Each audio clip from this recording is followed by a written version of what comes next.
Λάβετε θέσεις.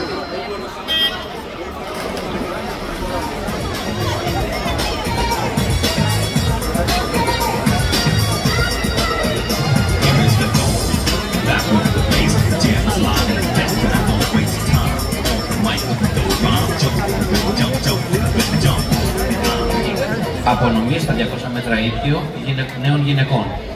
Δεύτερη, Κοντοζανή Ελένη, πέρα, με επίδοση 2.34-31.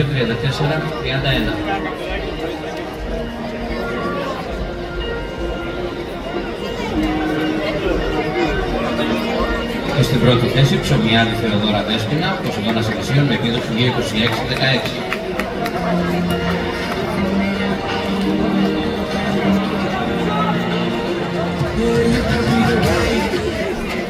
Να ενημερώσουμε ότι από την πρώτη σειρά στα 800 μέτρα ελεύθερων γυναικών οι αθλήτριες Κατούνη και Νικολιδάκη θα κολυμπήσουν στη δεύτερη σειρά. Οι αθλήτριες Κατούνη και Νικολιδάκη της πρώτης σειράς θα κολυμπήσουν στη δεύτερη.